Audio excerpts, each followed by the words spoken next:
Hello and welcome back to More Crafts.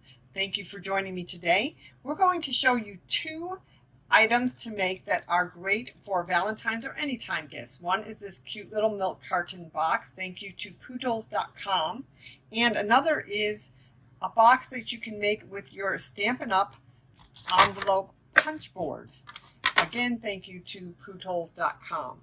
And I want to show you other items that I have made using some of the retired items and some of the paper pumpkin items. We have these cute little alternatives, and this is thanks to Rachel Tessman, but it's a great gift and easy to make using your paper pumpkin kit. Paper Pumpkin is a monthly subscription and you can order it on my website. I've also used some current stamps and some of the retired stamps. This is another cute little tag that you can make using your Stampin' Up! Envelope punch board.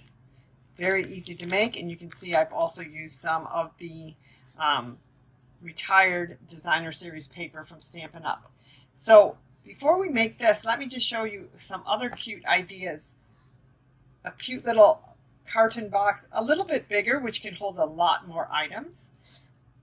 An easy to make box that fits 2 chocolate nuggets, which is another fun and easy to make Valentine's gift. We also have another triangular box. I've used some Country Craft Creations paper on this one, and with my Stampin' Up! Stamps. And this actually will fit a lot of items in there. A cute little bag that will hold many different prizes and things. And again, a box. So what we will be making is the very small milk crate box and our very small Stampin' Up! Punch envelope project. So let me tell you the items we need.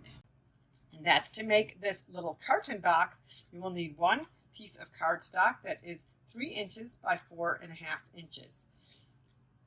To make the other treat box, you'll need a piece of your designer series paper, specialty paper, and cut at 4.5 inches by 4.5 inches.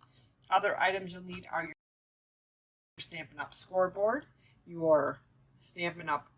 Envelope hole punch.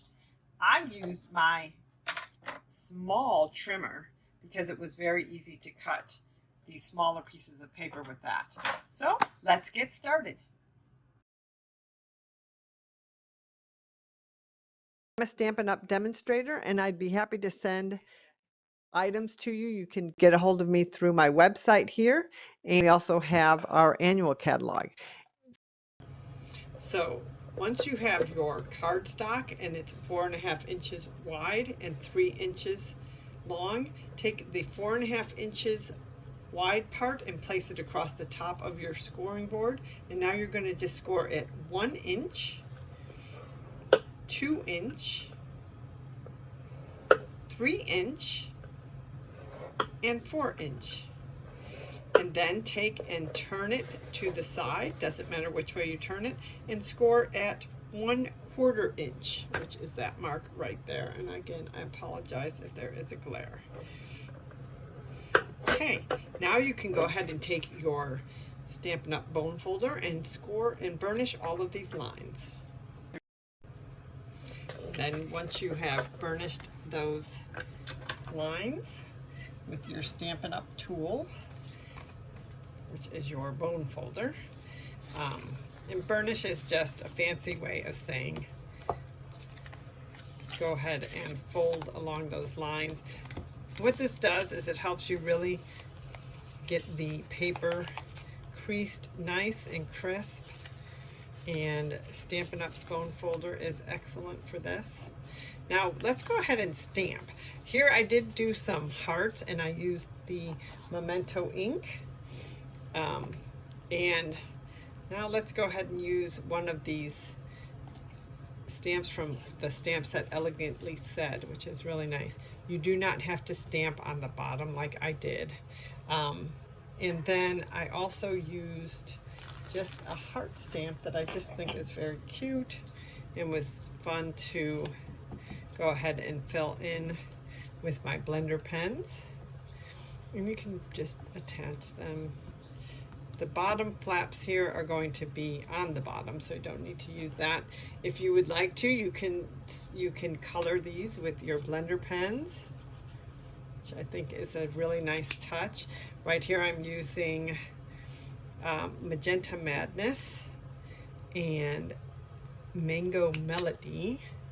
As I said, some of these colors may be retired, but I still love them, so I still use them. And this is just Jade.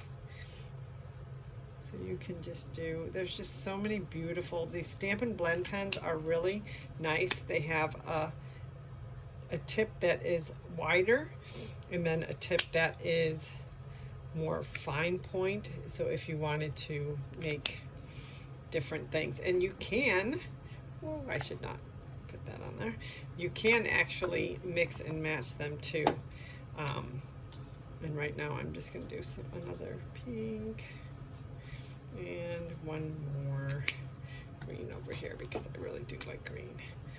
Okay, so once you've colored in your stamps, then you can just, and again I've used Just Jade, Magenta Madness, and Mango Melody for my stamps,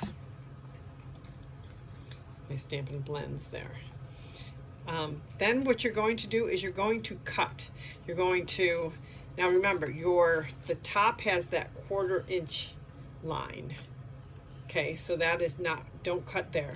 But on the bottom, you're going to cut, and I'm going to use my Stampin' Up! Snips. You're going to cut out this piece here, all the way off. Oops. So here you're going to cut out this piece on the bottom. This is a small rectangular piece, and I am going to miter cut it. And then you're just going to cut up on these other ones. Okay, so this is the only one that I'm actually going to cut off. Okay, you could just do the little rectangular cut. I do like to miter cut it just a little bit. Okay, this is where we will be attaching our tear and tape. So your tear and tape is an excellent adhesive. You're just going to put it on this little flap.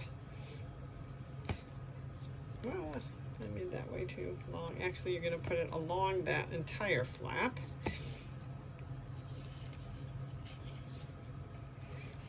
Let me just cut that off.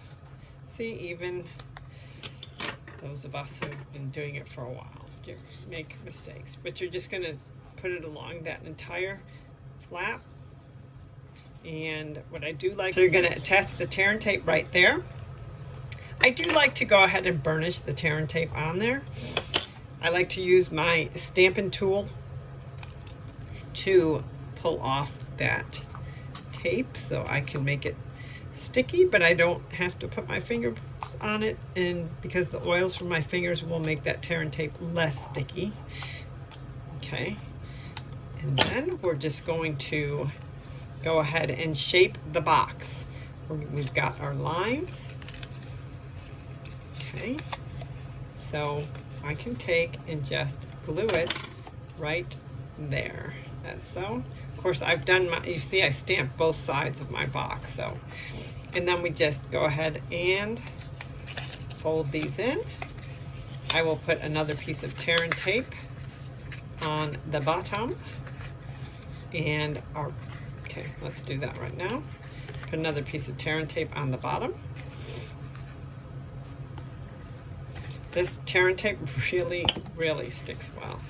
And again, pull it up with my tool.